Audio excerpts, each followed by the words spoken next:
أيها الذين آمنوا صلوا عليه وسلموا تسليما تشرفت يا اللهم صل على محمد وعلى آل محمد كما صليت على إبراهيم وعلى آل إبراهيم إنك حميد مجيد اللهم بارك على محمد وعلى آل محمد كما باركت على إبراهيم وعلى آل إبراهيم إنك حميد مجيد আমরা আল্লাহ তাআলা দরবারে শুকর আদায় করি যে আল্লাহ সুবহানাহু ওয়া তাআলা আমাদেরকে আশরাফুল মাখলুকাত হিসেবে সৃষ্টি করেছেন, অর্থাৎ সৃষ্টির সেরা আমাদেরকে বানিয়েছেন। তিনি ইচ্ছা করলে আমাদেরকে অন্যান্য জীবজন্তুর মতোই আমাদেরকে তিনি বানাতে পারতেন, কিন্তু আল্লাহ তাআলা তিনি বড় মেহেরবান দয়াবান যে তিনি আমাদেরকে সৃষ্টির সেরা বানিয়েছেন এবং আমাদেরকে তিনি সম্মানিত করেছেন সবার উপরে। যেমন আল্লাহ তাআলা বলেছেন ওয়ালাকাদ কাররামনা বানি আদম, আমি মানুষকে সম্মানিত করেছি, মানুষকে আদি মর্যাদা দান করেছি। এজন্য আল্লাহ তাআলা দরবারে কৃতজ্ঞতা জ্ঞাপন করছি যিনি আমাদেরকে সৃষ্টির সেরা মানুষ হিসেবে বানিয়েছেন। এজন্য সকলে অন্তরে অন্তঃস্থল থেকে কালিমাতুশ শুকর আদায় করি, সকলে বলি আলহামদুলিল্লাহ আলহামদুলিল্লাহ।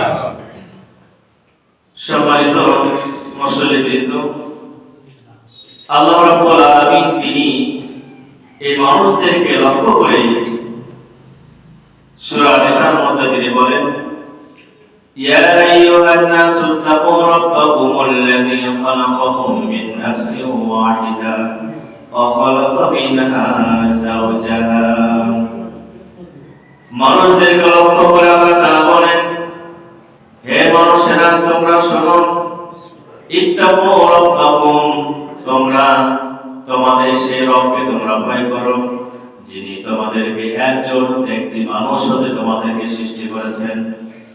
একজন মানুষ অর্থাৎ আদম আলাইহিস সালাম হতে আমাদেরকে সৃষ্টি করেছেন। কে সৃষ্টি করেছেন? আল্লাহ তাআলা সৃষ্টি করেছেন। সে আল্লাহ তাআলা বলতেছেন যে যিনি তোমাদেরকে সৃষ্টি করলেন, যিনি তোমাদের রব, তাকে তোমরা ভয় করো। ওয়া খালাকা মিনহা যাওজাহা, এবং তার থেকে আদম আলাইহিস সালাম হতে মা হাওয়া আলাইহিস সালামকে আল্লাহ তাআলা সৃষ্টি করেছেন। আল্লাহ রাব্বুল আলামিন তিনি মানুষের মধ্যে দুইটি জাতি সৃষ্টি করলেন, একটি হলো পুরুষ জাতি, আরেকটি হলো নারী জাতি। আল্লাহ রাব্বুল আলামিন এই দুইটি জাতিকে সৃষ্টি করে আল্লাহ তাআলা তাদের জীবন কর্ম পদ্ধতি, তাদের কাজকর্ম, তাদের যে শারীরিক গঠন, আল্লাহ রাব্বুল আলামিন এদের মধ্যে তিনি ব্যবধান সৃষ্টি করে দিয়েছেন। অর্থাৎ নারী কি কি কাজ করবে, নারীদের এবং পুরুষদের জীবন ব্যবস্থা কেমন হবে, তাদের শারীরিক গঠন, যেমন একজন নারী কখনো সে বাবা হতে পারে না, আর একজন পুরুষ কখনো সে মা হতে পারবে না। এটা পারবে নাকি? এটা কখনো হওয়া সম্ভব নয়।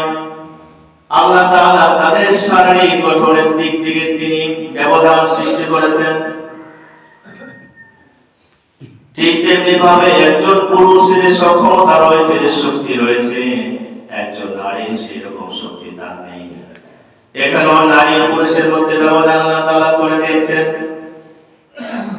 একজন পুরুষ যতটা নিরাপদ, ততটা একজন নারী কিন্তু নিরাপদ নয়।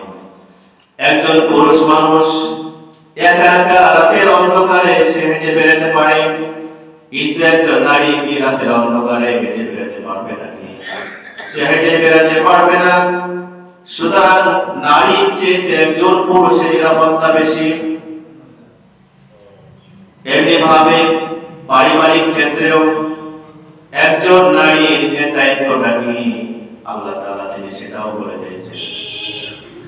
একজন নারীর দায়িত্ব হচ্ছে বাড়িতে সে ছেলে সন্তান লালন পালন করবে, বাড়িতে রান্না বান্না করবে, বাড়ির মধ্যে স্বামীর যত সম্পদ রয়েছে সেগুলো হেফাজত করবে।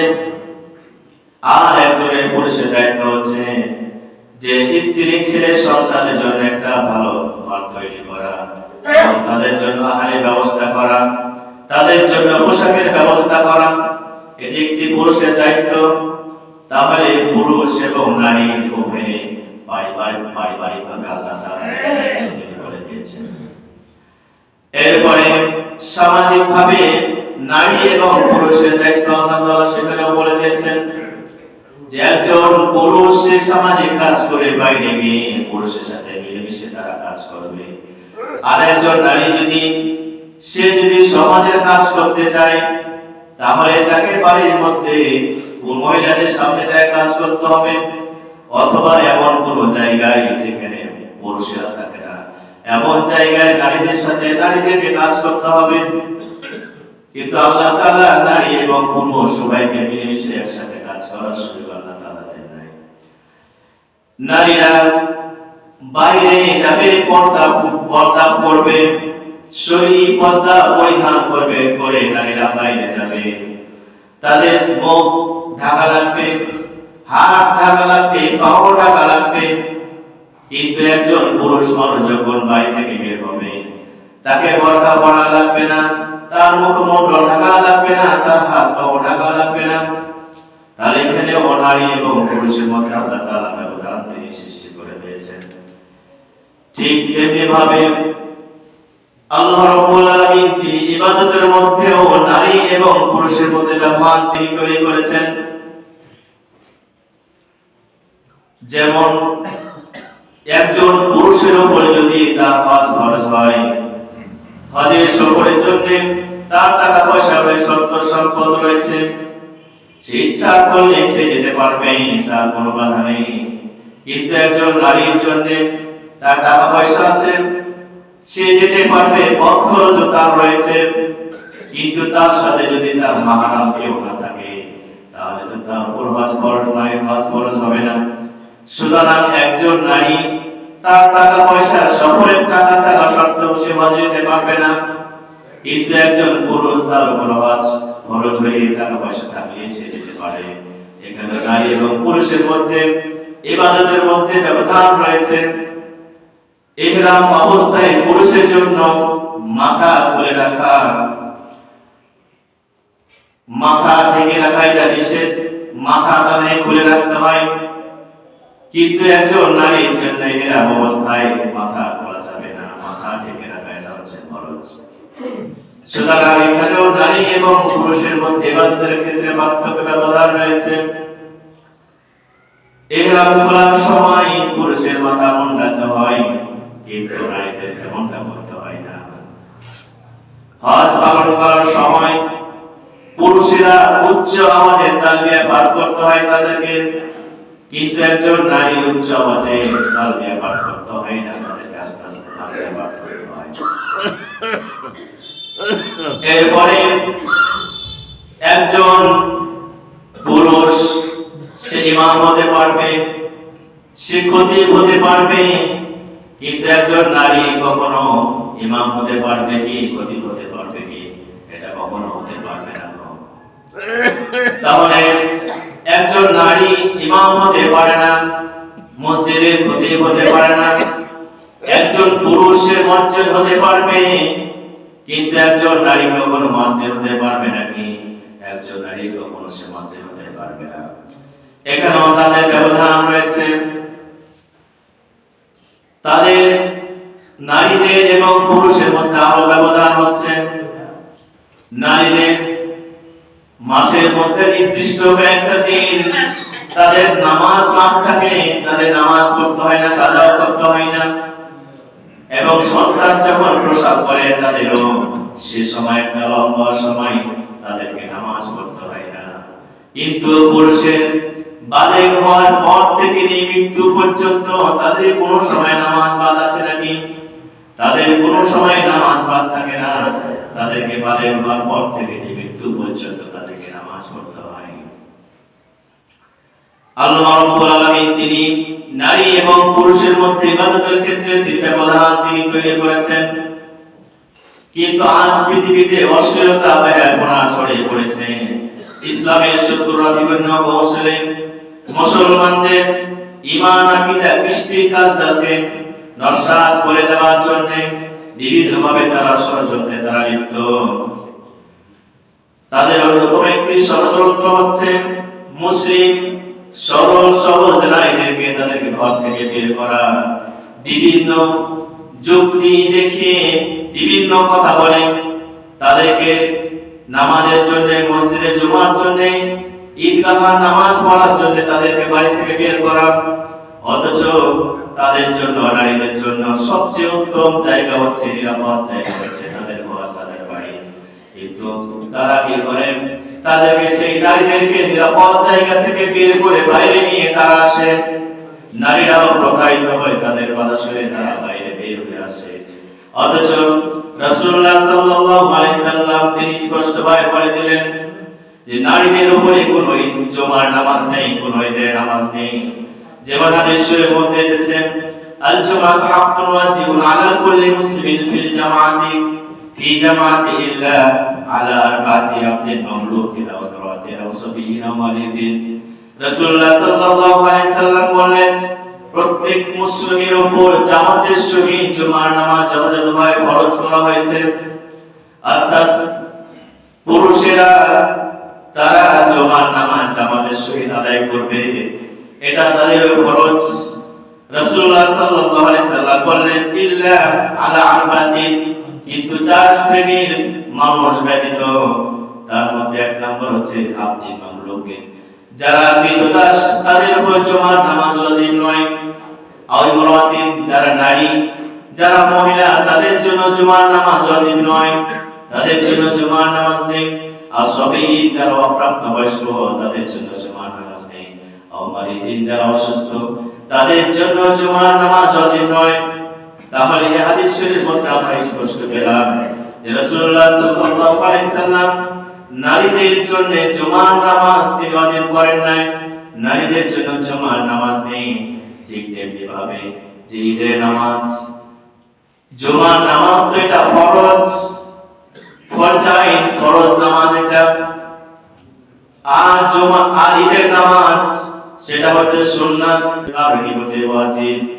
সুতরাং যেহেতু ফরজ নামাজ, জুমার নামাজ এটাই নারীদের উপরে নেই, তাহলে কিভাবে ঈদের নামাজ সেটা নারীদের উপর ওয়াজিব হতে পারে? সেটাও নারীদের উপরে নেই। কিন্তু যে সমস্ত মানুষেরা নারীদেরকে ঈদের নামাজ পড়ার জন্য উদ্বুদ্ধ করে নিয়ে আসে, তার একটি হাদিস তারা পেশ করে। তার মধ্যে সে হাদিসের মধ্যে এটাও রয়েছে যে সেই নারীদেরকেও তোমরা ঈদগাহর ময়দানে নিয়ে এসো, যারা ঋতুবতী মহিলাদেরকেও সে হাদিসের মধ্যে ঈদগাহের মধ্যে আসার জন্য বলা হয়েছে। ঋতুবতী মহিলাদের উপর কি নামাজ ফরজ নাকি? তাদের উপর নামাজ আছে নাকি? কিন্তু রাসূলুল্লাহ সাল্লাল্লাহু আলাইহি সাল্লাম তিনি কেন ঈদগাহর ময়দানে ঋতুবতী নারীদেরকে আসার জন্য আদেশ করলেন? এটার কারণ হচ্ছে ইসলামের প্রথম যুগে যখন মুসলমানদের সংখ্যা একেবারে কম ছিল, সেই সময় রাসূলুল্লাহ সাল্লাল্লাহু আলাইহি সাল্লাম বলেছিলেন যে তোমরা ঋতুবতী মহিলাদেরকে ঈদগাহর ময়দানে নিয়ে আসো, যাতে করে অন্যান্য মানুষেরা, অমুসলিমেরা তারা যেন বুঝতে পারে যে মুসলমানদের সংখ্যা বেশি। মুসলমানদেরকে আধিক্য দেখাবার জন্য রাসূলুল্লাহ সাল্লাল্লাহু আলাইহি সাল্লাম তিনি আদেশ করেছিলেন, কিন্তু পরবর্তীতে সে আদেশ আর হয় নাই। তো রাসূলুল্লাহ সাল্লাল্লাহু আলাইহি সাল্লামের হাদিস থেকে আমরা স্পষ্টভাবে আমরা জানতে পারলাম যে মহিলাদের উপরে জুমার নামাজ নেই, ঈদের নামাজ নেই। সাহাবায়ে কেরাম রিদওয়ানুল্লাহি তাআলা আলাইহিম আজমাইন তারা কি করতেন?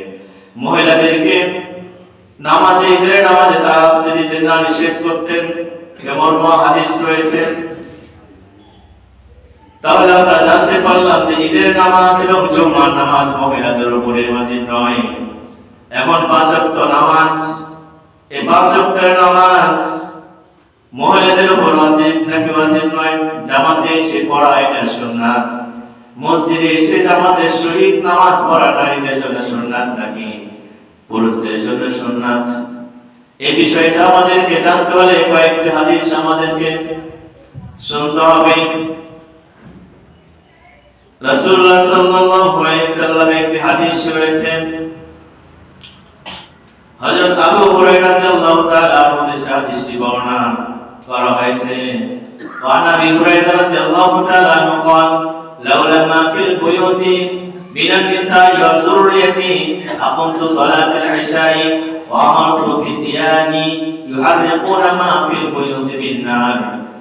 সে হাদিস শরীফের মধ্যে বলা হচ্ছে, হাদিস শরীফ হযরত আবু হুরায়রা রাদিয়াল্লাহু তাআলা হতে বর্ণিত, তিনি বলেন লাউলা মা ফিল বুয়ুতি মিনান নিসাই ওয়া যুররিয়াতি, যে রাসূলুল্লাহ সাল্লাল্লাহু আলাইহি সাল্লাম তিনি বলেছেন যদি ঘর সমূহে স্ত্রী লোক এবং সন্তান সন্ততি যদি না থাকতো তাহলে আমি এশার নামাজে জামাত কায়েম করতাম আর আমার কতিপয় যুবকদেরকে আমি আদেশ করতাম যারা জামাতে উপস্থিত হয় নাই, মসজিদে যায় নাই, তাদের ঘর বাড়ি আগুন দিয়ে জ্বালিয়ে দাও।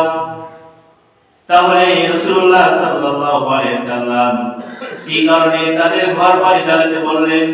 যে সমস্ত পুরুষেরা নামাজে যায় না, মসজিদে উপস্থিত হয় না, তাদের ঘর বাড়ি জ্বালিয়ে দেওয়ার কথা রাসূলুল্লাহ সাল্লাল্লাহু আলাইহি সাল্লাম বললেন। কিন্তু কোন কারণে রাসূলুল্লাহ সাল্লাল্লাহু আলাইহি সাল্লাম জানালেন না? সে কারণটি হচ্ছে বাড়িতে যেহেতু মহিলা রয়েছে, নারীরা রয়েছে এবং শিশু সন্তানেরা রয়েছে, তাদের কারণে রাসূলুল্লাহ সাল্লাল্লাহু আলাইহি সাল্লাম তিনি বাড়ি ঘর জ্বালালেন না। তাহলে বোঝা গেল যে মসজিদে নামাজ চলবে, সে সময় নারীরা শিশুরা তারা বাড়িতে থাকবে, তারা মসজিদে আসবে না। তাদের যদি জামাত যদি ফরজ বা সুন্নাত হতো তাহলে রাসূলুল্লাহ সাল্লাল্লাহু আলাইহি সাল্লাম এই কথা তিনি বলতেন না যে নারীরা না থাকলে, শিশুরা না থাকলে। তাহলে বোঝা গেল যে নারীরা এবং শিশুরা তারা বাড়িতে অবস্থান করবে, নারীরা বাড়িতে তারা নামাজ আদায় করবে, তাদের জন্য মসজিদে যাওয়া এটা জরুরি না, এটা সুন্নাত নয়। রাসূলুল্লাহ সাল্লাল্লাহু আলাইহি সাল্লামের হাদিস থেকে আমরা কি বুঝলাম? নামাজের আযান হলে পুরুষেরা এসে মসজিদে জামাতে নামাজ আদায় করবে, কিন্তু নারীরা তারা বাড়িতে নামাজ আদায় করবে, মসজিদে তারা আসবে না। মসজিদে আসা তাদের জন্য সুন্নাত নয়।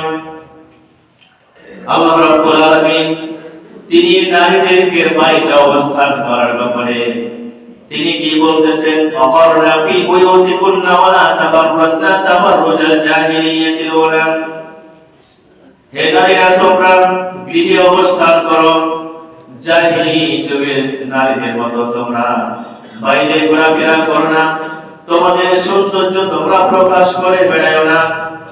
আল্লাহ রাব্বুল আলামিন তিনি অর্ডার করলেন, তিনি আদেশ করলেন যে নারীরা তোমরা ঘরেই অবস্থান করো, তোমরা বাইরে বের হও না। তাহলে নারীদের জন্য ঘরেই অবস্থান করা এটা সবচেয়ে নিরাপদ, বাইরে তাদের জন্য নিরাপদ নয়। আল্লাহ তাআলা তিনি আরো বললেন ওয়ালা ইয়াদরিবিনা বিআরজুলিহিন্না লিইলমা মা ইখফিনা মিন জিনাতিহিন্না, তোমরা যখন হাঁটা চলাফেরা করবে, তোমরা কিভাবে হাঁটা চলাফেরা করবে সে কথাটা আল্লাহ রাব্বুল আলামিন তিনি বলে দিচ্ছেন। ও নারীরা তোমরা যখন চলাফেরা করবে, তোমরা যখন হাঁটা চলাফেরা করবে, তখন তোমাদের পা গলি, তোমাদের পদক্ষেপ গলি তোমরা আস্তে আস্তে ফেলো, তোমাদের যে গোপন যে সৌন্দর্য রয়েছে সেটা যেন প্রকাশ না পায়। এজন্য তোমরা আস্তে আস্তে যখন হাঁটবে তখন তোমরা আস্তে আস্তে হাঁটবে, এটা আল্লাহ তাআলার আদেশ।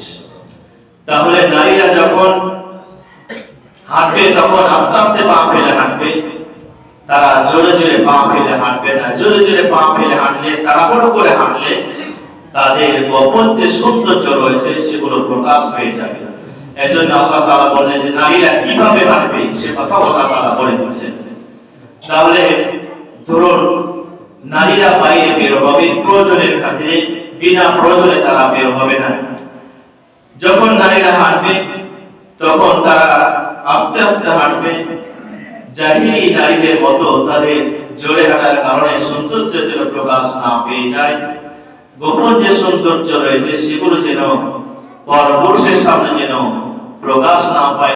এখন আমরা এই আয়াতে কারিমা সামনে রেখে যদি আমরা বলি যে আমরা পুরুষেরা যারা নামাজ পড়তে আসি, ৫ ওয়াক্ত নামাজ দিনে ৫ বার আমরা মসজিদে আসি, অনেক সময় দেখা যায় আমাদেরকে তাড়াহুড়ো করে জামাত পড়ার জন্য আসতে হয়। যদি মহিলারা এমন হতো যে ৫ ওয়াক্ত নামাজ তাদেরকে মসজিদে এসে পড়তে হতো, তাহলে পুরুষের মতো তো তাদের তাড়াহুড়া করে অনেক সময় আসতে হতো। তাহলে জোরে তাড়াহুড়া করে আসলে যে আল্লাহ তাআলা যে হুকুম যে তোমরা আসতে হবে সেটা তাদের বিঘ্ন করতে কি করতে হবে। আল্লাহ তাআলা সেই আদেশ, আল্লাহ তাআলা সেই হুকুম অনেক সময় তারা পালন করতে পারত না।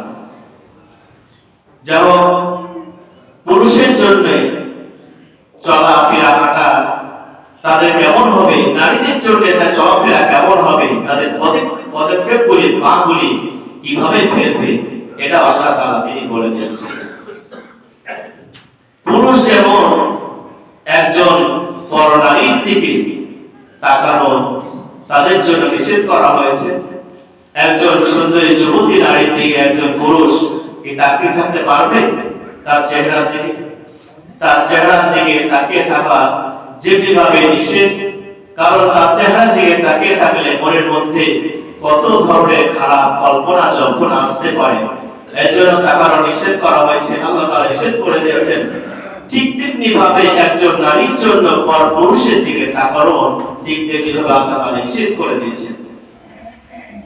কারণ একজন মহিলা সে যদি বাইরে বের হয়, তাহলে তো সে যদি বরকা পরে বের হয়, বরকা পরে শরীর যে পর্দা রয়েছে সেটা সে পালন করে বাইরে বের হলো, হাত পা মুখ সে ঢেকে বের হলো। কিন্তু একজন পুরুষ তো আর বরকা পরে বাইরে বের হয় না, তাহলে পুরুষ নারীকে দেখতে পেল না, কিন্তু নারীরা তো পুরুষকে অবাধে যখন বাইরে আসে অবাধে পুরুষদেরকে তারা দেখবে, এটা কি তাদের গুনাহ হবে না? তাদের চোখের গুনাহ হবে না? তারা হুকুম অমান্য করা হবে না? অবশ্যই হবে। পুরুষের জন্য যেমনি ভাবে নারীর দিকে তাকা নিষেধ, ঠিক তেমনি ভাবে একজন নারীর জন্য পুরুষের দিকে সে দৃষ্টিতে তাকানো নিষেধ আল্লাহ তাআলা করে দিয়েছেন। এজন্য একজন যদি নারী যদি বাইরে আসে, তাহলে তো আমাদের পুরুষকে তারা দেখতে পারবে। এজন্য তাদের জন্য সবচেয়ে উত্তম জায়গা হচ্ছে তাদের বাড়ি, তাদের ঘর। তাদের ঘরে যদি তারা অবস্থান করে, তাহলে তো তারা আর বাইরে পুরুষের দিকে তাকাতে পারবে না, এবং পুরুষেরা তাদের দিকে তাকাতে পারবে না। অনেক গুনাহ থেকে মানুষেরা বেঁচে থাকতে পারবে। আল্লাহ তাআলা বলেন, অকুলিল মুমিনিনা ইয়ামদুদুনা মিন আবসারিহিন্না, হে নবী আপনি নারীদেরকে, মুমিন নারীদেরকে বলে দিন তাদের চক্ষু যেন অবনত রাখে, তাদের চক্ষু যেন তারা নিচে রাখে, পুরুষের দিকে যেন তারা না তাকায়। তাহলে আল্লাহ তাআলা তাকার নিষেধ করলে। এখন যদি ৫ ওয়াক্ত নামাজ পড়ার জন্য যদি আমরা বাইরে আসি, তাহলে পুরুষকে দেখা এটা সুযোগ কম হবে না বেশি হবে? নারীদের জন্য এটা বেশি হয়ে যাবে। এজন্য আল্লাহ তাআলা সবচেয়ে ভালো জানেন। আল্লাহ তাআলা সে আয়াতে কারিমার মধ্যে সূরা আহজাবের মধ্যে বলতেছেন, "ওয়াকারনা ফি বুয়ুতিকুন্না ওয়া লা তাবাররাজনা তাবাররুজাল জাহিলিয়াতিল উলা ওয়া আকিমনাস সালাতা ওয়া আতিনাজ যাকাত।" সে আয়াতে কারিমার মধ্যে আল্লাহ তাআলা বলেন যে তোমরা বাইরে বের হও না এবং তোমরা নামাজ কায়েম করো। তাহলে সে আয়াতের মধ্যে নারীদেরকে ঘরে অবস্থান করার কথা বললেন, আবার একই আয়াতের মধ্যে আল্লাহ তাআলা বললেন নামাজ তোমরা পড়ো। তাহলে সে আয়াতের মধ্যে আল্লাহ তাআলা ইঙ্গিত রয়ে গিয়েছে যে নারীরাও ঘরে নামাজ আদায় করবে। একটি হাদিসের মধ্যে আছে, ইবনে মাসউদ রাদিয়াল্লাহু তাআলা এর হাদিসটি বর্ণিত, তিনি বলেন, ইন্নাল মারাতা ইযা খারাজাত তাশরুফু লাহা মিন শাইতান, যে নারীরা বাইরে বের হলে তাদের কি অবস্থা হয়? মহিলারা বাড়ি থেকে বাড়ির বাইরে বের হলে শয়তান তার থেকে অভিযোগে মারতে থাকে, এবং অন্য পুরুষের চোখে নারীর সৌন্দর্যটা আরো বেশি ফুটিয়ে তোলে। এর জন্য বাইরে বের হওয়ার কথা বলা হয়েছে নারীদেরকে। রাসূলুল্লাহ সাল্লাল্লাহু আলাইহি সাল্লাম তিনি নারীদের নামাজ পড়ার কথা বলতে গিয়ে বলেন যে নারীরা তাহলে নামাজ কোথায় পড়বে? যদি নারীরা যদি বাইরে বের হয়, নারীরা বাইরে বের হলে বিভিন্ন সমস্যার মধ্যে পড়ে। তাদের নিরাপত্তা, তাদের চোখের হেফাজত, তাদের যে পুরুষের সাথে অবাধ মেলামেশা, এটা যেন না হয়। এজন্য রাসূলুল্লাহ সাল্লাল্লাহু আলাইহি সাল্লাম নারীদের নামাজের কথা বলতে গিয়ে তিনি বললেন, খায়রু সালাতু নিসাই ফি কানি বুয়ুতিহিন্না, মহিলাদের জন্য উত্তম নামাজের স্থল হলো, নামাজ হলো তাদের যে ঘরের কোণে যে নামাজটা পড়ে, সেই নামাজ হচ্ছে মহিলাদের জন্য সবচেয়ে উত্তম নামাজ। তাহলে একজন মহিলার জন্য, একজন নারীর জন্য সবচেয়ে কোন নামাজ উত্তম? যেটা ঘরে একেবারে কোণাতে পড়া হয়, সেই নামাজটা একজন মহিলার জন্য সর্বোত্তম। মহিলাদের তো নামাজ পড়ার আগ্রহ মসজিদে থাকে। সাহাবায়ে কেরামের রাসূলুল্লাহ সাল্লাল্লাহু আলাইহি ওয়াসাল্লামের যুগেও একজন মহিলা মসজিদে নামাজ পড়ার জন্য আগ্রহ প্রকাশ করলেন। ইয়া রাসূলুল্লাহ, ইয়া হাবিবাল্লাহ, আপনার পিছনে আমি নামাজ পড়তে ভালোবাসি। রাসূলুল্লাহ সাল্লাল্লাহু আলাইহি ওয়াসাল্লাম বললেন, তোমার কথা আমি বুঝি, এটা আমিও জানি যে তুমি আমার পিছনে নামাজ পড়া ভালোবাসো, পছন্দ করো। তবে শুনে রাখো যে তোমার নামাজ আমার এই মসজিদে নববী পড়ার চেয়ে তোমার মসজিদে, তোমার মহল্লার এলাকার মসজিদে পড়া উত্তম। তোমার মহল্লার মসজিদে নামাজ পড়া থেকে তোমার বাড়িতে নামাজ পড়া উত্তম। আর তোমার বাড়ির বাইরে নামাজ পড়া থেকে তোমার ঘরের মধ্যে নামাজ পড়া উত্তম। এবং তোমার ঘরের মধ্যে নামাজ পড়া থেকে যেখানে একেবারে গোনা, একেবারে নির্জন, একেবারে যেখানে নামাজের জন্য ঘর তৈরি করা হয়, যে জায়গায় কেউ যায় না, যে জায়গাতে কেউ যাওয়ার সম্ভাবনা নাই, যে জায়গাতে কেউ যাওয়ার সম্ভাবনা নাই, এমন নির্জন জায়গায়, এমন নির্জন ঘরের মধ্যে নামাজ পড়া তোমার জন্য সর্বোত্তম। সুবহানাল্লাহ। তাহলে একজন নারীর জন্য রাসূলুল্লাহ সাল্লাল্লাহু আলাইহি সাল্লাম তিনি কি পরামর্শ দিলেন? তিনি নামাজ পড়ার জন্য রাসূলুল্লাহ সাল্লাল্লাহু আলাইহি সাল্লামের কাছে অনুমতি চাইলেন যে আমি আপনার পিছনে নামাজ পড়ব। সেই মহিলাকে নামাজ পড়ার জন্য মসজিদে অনুমতি দিলেন, নাকি ঘরে একেবারে নির্জন ঘরে নামাজ পড়ার জন্য রাসূলুল্লাহ সাল্লাল্লাহু আলাইহি সাল্লাম বললেন? রাসূলুল্লাহ সাল্লাল্লাহু আলাইহি সাল্লাম একেবারে তার নির্জন ঘরে নামাজ পড়ার জন্য তিনি আদেশ করলেন। তাহলে মসজিদে নববীতে নামাজ আদায় করলে কয় গুণ সওয়াব হয়? এক রাকাত নামাজ আদায় করলে অন্য মসজিদে যদি এক রাকাত নামাজ আদায় করি, তার চেয়ে 50,000 রাকাত যে নামাজ আদায় করলে, অন্য মসজিদে 50 রাকাত নামাজ আদায় করলে, আর মসজিদে নববীতে যদি এক রাকাত নামাজ আদায় করা হয়, তাহলে এক রাকাত নামাজ 50 রাকাত নামাজের সমান সব তাদেরকে দেওয়া হয়। সুবহানাল্লাহ। তাহলে মসজিদে নববীতে এক রাকাত নামাজ আর অন্য মসজিদে 50,000 রাকাত নামাজ পড়লে সেই সমান হয়। তাহলে রাসূলুল্লাহ সাল্লাল্লাহু আলাইহি ওয়াসাল্লাম তিনি মহিলাদেরকে বললেন, যদি সব থাকতো তাহলে তো মসজিদে নববীতে পড়তে আদেশ করতে রাসূলুল্লাহ সাল্লাল্লাহু আলাইহি ওয়াসাল্লাম। কিন্তু সেটাতে না বলে তাকে বলে দিলেন যে এর চেয়ে তোমাদের যে দ্বিগুণ বা 5 গুণ তোমাদের জন্য যে সওয়াব রয়েছে, যে তোমাদের মহল্লার মসজিদে, এরপরে তোমাদের বাড়িতে, এরপর তোমাদের বারান্দায়, এরপর ঘরে, এরপরে নির্জন জায়গায়, যে ঘরে তোমাদের কেউ যায় না, এরকম জায়গাতে তোমাদের নামাজ পড়া তোমাদের জন্য অতি উত্তম। এর থেকে বোঝা গেল যে রাসূলুল্লাহ সাল্লাল্লাহু আলাইহি সাল্লাম যে বললেন যে তোমাদের ঘরে প্রবেশে একেবারে নামাজ পড়া সর্বোত্তম, তাহলে মসজিদে নববীতে যে নামাজ পড়লে যে সব, মহিলারা ঘরে কোণাতে নামাজ পড়লে সেই সব আল্লাহ তাআলা তাদের আমলনামায় দিয়ে দিবেন। সুবহানাল্লাহ। মসজিদে নামাজ পড়লে, আমরা যে মহল্লা মসজিদে নামাজ পড়ি, জামাতের সাথে নামাজ পড়ি, কত গুণ সওয়াব দেওয়া হয়? 27 গুণ সওয়াব দেওয়া হয়। তো মহিলারা যদি এই মসজিদে না এসে যদি বাড়িতে নামাজ আদায় করে, মসজিদে এসে যে সব পুরুষেরা পায়, মহিলারা বাড়ির কোণাতে নামাজ পড়লে সেই সমান সব আল্লাহ তাআলা তাদের আমলনামায় দান করে দেন। সুবহানাল্লাহ। তাহলে যেই জায়গাতে সব বেশি, সেই জায়গাতে জ্ঞানী মানুষেরা নামাজ পড়বে। যারা আখিরাতকে বরবাদ করতে চায় না, নেকিকে বরবাদ করতে চায় না, তারা তো অবশ্যই যেটা সব বেশি বেশি নামাজ আদায় করবে। কিন্তু যারা বোকা হবে, যারা সবকে কমাতে চায়, তারা এই মসজিদে নামাজ পড়ার জন্য তারা বলে। রাসূলুল্লাহ সাল্লাল্লাহু আলাইহি সাল্লাম আমরা সেই হাদিসটি ফলো করব, যেটি রাসূলুল্লাহ সাল্লাল্লাহু আলাইহি সাল্লাম মা বোনদেরকে নামাজ পড়ার জন্য আদেশ করেছেন। সেখানে বলেছেন সেখানটা তাদের জন্য নিরাপদ, উত্তম, তাদের জন্য সব বেশি হবে, সবের কারণ হবে।